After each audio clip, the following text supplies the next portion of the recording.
입에서 열 나는 거, 코피 나오는 거, 눈 충혈에다가 물감 뿌려놓은 것 같이 되는 거, 그런 것들이 열이 상체로 떠서 그렇다. 스트레스를 많이 받아서 열이 오르는 것도 있는데요.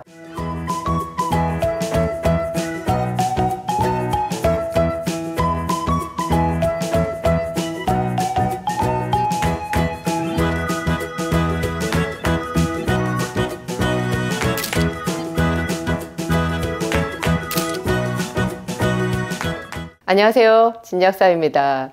점점 날씨가 추워져 가지고 몸에 이제 체온 유지를 하는 것이 굉장히 중요한 우리 건강 관리 포인트거든요.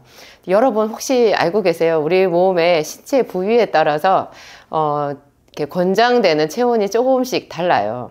우리가 흔히 알기로 머리는 시원하게, 발은 따뜻하게, 그런 말 하잖아요. 또 배도 따뜻해야 되겠죠.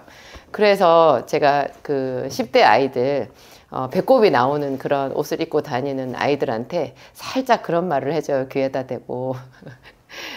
배가 따뜻해야 공부를 잘한단다, 그런 얘기해요. 배가 이렇게 공기에 노출이 되면 이게 차가워져서 건강이 나빠지고 너 감기에도 잘 걸리고 혈색도 좋지 않아, 공부하는데 방해가 많이 될 거야, 그런 얘기 해주거든요.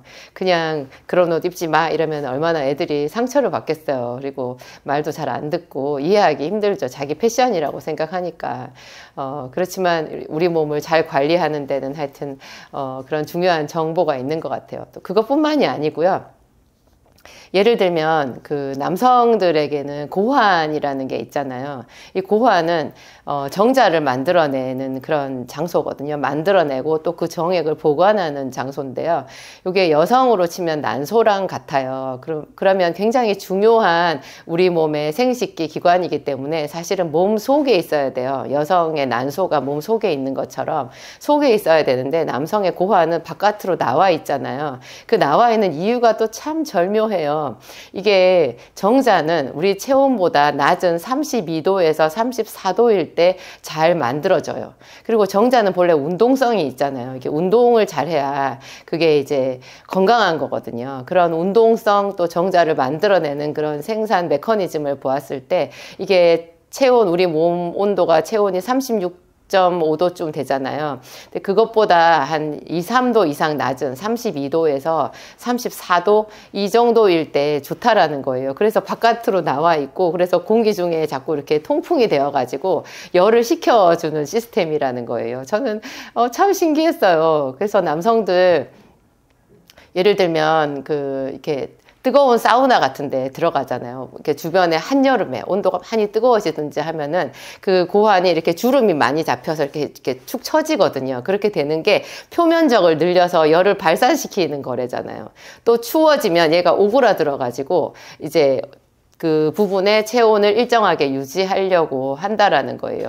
그래서 그 남성들은 너무 뜨거운 사우나에 오래 들어가서 앉아 있는 거 조금 생각해 봐야 되고요. 저는 남성 치질 환자들을 상담할 때 조금 곤란함을 느꼈었어요. 왜냐하면 본래 치질은 온 좌욕을 해야 되거든요. 따끈따끈한 물, 화상을 입지 않을 만큼 따끈따끈한 물을 이렇게 대야에 받아가지고요. 거기에 매일 하루에 한 두세 번씩 엉덩이를 담그는 거, 그것만 해도 그 치질, 이렇게 덩어리 치핵이 완전히 풀어지고 없어져요. 여러분, 치질 수술을 한 사람들도요, 이 온 좌욕을 해야지 완치가 되거든요. 수술로는 심한 치질을 좀 덜 심한 치질로 바꾸는 정도라고 생각하셔야 돼요. 그거를 놔두게 되면 나중에 치질 수술 또 해야 되거든요. 그런데 이 온 좌욕이라는 거, 남성 같은 경우에는 이 고환이 같이 뜨거운 물에 들어가게 되잖아요. 그래서 제가 참 설명하기가 좀 그랬어요. 뭐 어쩔 수 없죠. 뭐 치질을 치료하기 위해서 당분간은 그 온좌욕을 해야 되니까 그럴 수밖에 없는데, 제가 오늘 말씀드리려고 하는 요지는 하여튼 우리 몸 부위마다 이게 건강할 때 적정 온도가 다 다르다라는 거죠. 사람들이 이렇게 날이 추워지면 추위를 많이 느끼고, 특히 이제 수족냉증이 있는 사람들은 그것 때문에 이제 몸을 따뜻하게 하기 위해서 뜨거운 성질인 그런 보약이나 뭐 꿀 이런 거를 많이 드시잖아요. 제가 얼마 전에는 코피가 계속 난다는 그 학생 이야기를 들었어요. 10대 청소년인데, 10대 소년이죠. 10대 소년인데, 운동을 하는 아이인데요. 계속 코피가 난다는 거예요. 근데 코피가 막 피째, 덩어리째 이렇게 막 쏟아지기도 하고 그렇대요. 그래서 제가 잠깐 설명을 해줬거든요. 코피가 나는 것은 열이 상체로 떠서 그렇다. 그리고 또 한편으로는 코 속에 이 점막, 코 안에 점막이 있잖아요. 우리 입술처럼 얇은 점막이 코 속에 있거든요. 그 점막을 좀 촉촉하게 해주는 것이 코피를 덜 나게 하는 방법이다. 그렇게 해줬어요. 열이 꽉 차가지고 그 열이 바깥으로 배출되는 배출구가 코인 경우가 많아요. 코인 사람이 있고 입인 사람이 있거든요. 코인 사람은 이 코에서 뜨거운 김이 나오고 코피가 자주 쏟아져요. 왜냐하면 거기 그 점막을 통해서 막 열이 뿜어져 나가니까, 열이 뿜어져 나가면 그거 자체가 건조 기능이 있어서 이 점막이 바싹 말라버리는 거예요. 그러니까 이게 충혈이 되다가 마르기까지 하니까 거기 혈관이 바스라져서 피가 나오는 거죠. 심하면 덩어리째 막 피가 나오기도 하고, 또 입으로 이렇게 열이 나오는 사람이 있거든요. 저는 예전에 이 입으로 열이 나오는 거였어요. 그래서 한밤중에 제가 자다가 일어나가지고, 제가 30대 후반이었던 것 같아요. 그러면 제가 불을 뿜는 공룡이 된 것 같았어요. 막 입에서 뜨거운 김이 나오는 거예요. 견딜 수가 없어요. 입이 뜨거워서. 그래가지고 화장실에 가서 이렇게 하면 입에서 막 김이 나오는 거예요. 그러니까 잠을 깊이 잘 수가 없죠. 이게 입으로 나오는 김은 그대로 이 머리에 다 열이거든요. 제가 가만히 약국에 이렇게 앉아 있는데, 30대 후반이었던 제가 이렇게 가만히 약국에 앉아 있는데요. 입에서 뭔가 느껴지는 거예요. 세상에. 입안에서 그냥 피가 난 거죠. 제가 입으로 열이 나오다 보니까 코피가 나는 것처럼 입안에서 그냥 출혈이 있는 거예요. 그리고 심할 때는 이 눈의 혈관이요, 충혈 정도가 아니라 그냥 터졌어요. 그래서 왜 충혈은 빨갛게 핏발이 서는 거잖아요. 그것보다 더 심하면 여기 혈관이 터져서 빨간 물감을 촥 뿌려놓은 것처럼 될 때가 있어요. 제가 그때 그랬거든요. 제가 정말 스트레스를 많이 받아가지고 이 상체가 완전 충혈되었던 거죠. 상체 충혈이면 자다가 하체 빈혈이거든요. 그래서 이 다리가 뭐 공중에 붕 떠 있는 것 같이 저려요. 다리 저린 거, 쥐나는 거, 이게 잠이 잘 안 오는 거, 입에서 열 나는 거, 코피 나오는 거, 눈 충혈에다가 눈이 이렇게 혈관이 터져가지고 물감 뿌려놓은 것 같이 되는 거, 그런 것들이 전부 다 이 체온 조절이랑 굉장히 관련이 있어요. 상체가 열이 많이 몰려 있는 거죠. 물론 스트레스를 많이 받아서 열이 오르는 것도 있는데요. 제가 그 운동하는, 아까 그 코피 난다는 그 소녀는 그 어머니한테 자세히 얘기를 들어보니까 인삼을 많이 먹은 거예요. 여러분, 인삼, 홍삼 이런 것도 꼭 꿀이랑 같이 먹죠. 이런 거 몸에 좋다고 드실 때요, 정말 잠깐 먹어야 돼요. 이거를 자주 먹고 계속 먹잖아요. 그러면 이 열이 정말 상체 충혈이 극에 달해요.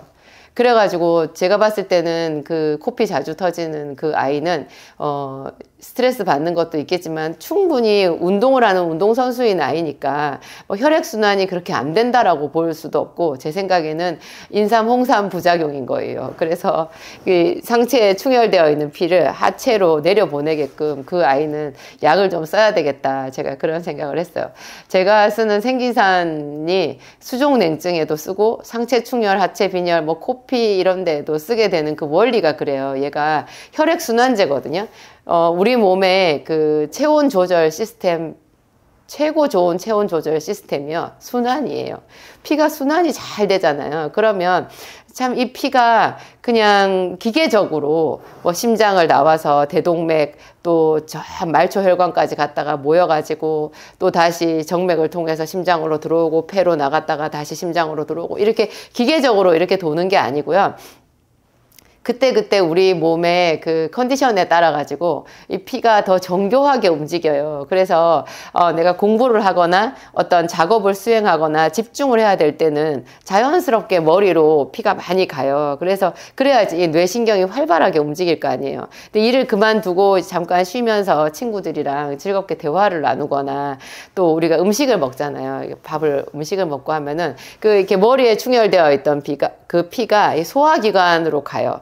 그래가지고 소화기관에서 이제 충분히 음식을 소화시키게끔.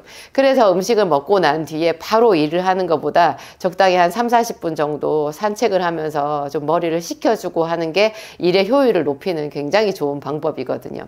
하여튼 이 혈액순환을 잘 되게 하는 것이 보통 건강한 사람들의 체온 유지 비결, 건강 유지 비결인데요. 그게 이제 어떤 이유로 인해 가지고 꼬여갖고, 이렇게 머리에 피가 한번 몰렸는데, 이게 잠을 자야 되는데도 피가 전신으로 퍼지지를 않고 계속 여기만 몰려 있으니까 이제 그게 코피가 되기도 하고, 입으로 막 불을 뿜기도 하고, 눈이 터지기도 하고 이런 거잖아요. 근데 생기산을 쓰면 이게 가슴에 있는 이 울혈이라고 그래요. 열이 울체되어 있는 것을 전신으로 풀어주는 그런 효과가 있어서 가슴은 시원해지고 발은 따뜻해지는 그런 원리가 적용이 되는 거죠. 저는 녹용도 그렇고, 녹용이 이렇게 사실은 피를 먹는 거거든요. 녹용이 사슴 뿔에 있는 사슴 피예요. 그래서 그게 굉장히 뜨거운 성질인 거고요. 인삼이나 꿀 같은 것도 마찬가지고, 꿀이나 인삼을 잘 활용하면 무엇보다 좋은 약이 될 수도 있는데요. 요즘에는 모든 것이 풍요하고 이렇게 뭐든지 넘치다 보니까 사람들이 조금 욕심을 내시는 것 같아요. 그래서 사실 인삼을 안 먹어도 되는 사람들이 더 인삼하고 꿀을 먹으면 더 좋을 줄 알고 많이 드셔가지고 더 열이 위로 떠갖고 문제가 되고 하는 것들이 있는 것 같아요. 하여튼 여러분, 잠을 자기 전에는 머리가 시원해지고 발이 따뜻해져야 잠을 잘 자잖아요. 그래서 인위적으로 우리가 이렇게 좀 발을 따뜻하게 하는 방법을 수면제 대용으로 쓰기도 하는데요. 그게 바로 발만 따뜻하게 하는 족욕이에요. 족욕. 발을 따뜻하게 하는 족욕. 이게 대야나 아니면 이런 물통, 들통 있잖아요. 그런 데다가 따끈따끈한 물을 받아가지고 거기다가 발목 약간 밑까지 좀 담궈주는 거예요. 반신욕을 한때 많이 사람들이 하셨는데, 반신욕은 잘못하면 이게 열이 위로 치고 올라와 버리는 수가 있어요. 너무 많은 부위를 뜨거운 물에 담그다 보니까 좀 비효율적이고, 제가 언제 아까 말씀드린 그런 입에 충혈이 되고 막 이렇게 할 때 몸이 너무 피곤하고 힘들어가지고, 제가 상대적으로 하체 빈혈이었을 거라고 말씀드렸잖아요. 그때 제가 발이 차가워서 반신욕을 하다가 반신욕 끝내고 나와서 쓰러졌잖아요. 이게 저도 그때 뭘 잘 몰라가지고, 30대라 뭘 잘 몰라서 뜨거운 물 받은 게 아까워가지고 좀 더 오래 앉아 있었던 거예요. 그러면 더 좋을 줄 알고. 그랬더니 이게 열이 위로 확 오르면서 땀이 확 나더라고요. 일어났는데 이렇게 눈앞이 픽 노른 거죠. 이런 거 여러분, 그렇게 하는 것은 반신욕을 잘하는 게 아닌 거구나, 이런 거 좀 생각하시면 되고, 체질 따라 많이 다른 것 같아요. 어떤 사람들은 사우나에서 막 땀을 쭉 빼고 나면 진짜 시원하다고 말씀하시는 분 있고요. 제가 그런 분들 의견은 존중해요. 사우나에서 땀 쭉 빼고 나왔을 때 나는 너무 상쾌하고 좋다, 그러면 하셔요. 그런데 나는 거기서 땀 빼고 나오면 막 어지럽고 쓰러지려고 그러고 뜨거운 데가 견디기 힘들더라, 그런데 다른 사람들이 좋다 하니까 나도 하겠다, 이런 거는 아니라는 거죠. 근데 요즘 사람들 거의 제 생각에는 90% 이상은요, 이렇게 너무 뜨거운 사우나에 오래 들어가 있는 거, 또 꿀이나 홍삼이나 녹용이나 이런 것들이 안 맞는 사람들이 거의 대부분이에요. 제가 생기산하고 비타민 요법 이런 거 하면서 사람들을, 만성 질환자들을 상담해 봤을 때 정말 거의 90%도 아니에요. 한 95% 이상은 전부 다 사람들이 열증이세요. 나는 몸이 얼음처럼 차가워요 하는 사람들도 가슴이 뜨거워가지고요, 숨을 잘 못 쉬어요. 여러분, 가슴이 뜨거운 사람이 숨을 잘 못 쉰다는 거 아세요? 천식이나 아토피가 그래서 전부 열성 질환이에요. 아토피, 열 많은 사람들이 생기는 질환인데, 자기는 몸이 차다 그러면 그만큼 더 순환이 꽉 막힌 거라고 보면 돼요. 그런 사람들한테 더 열성 그런 약제를 쓰게 되면 아토피 더 심해지고요, 천식 정말 숨 넘어가는 수가 있어요.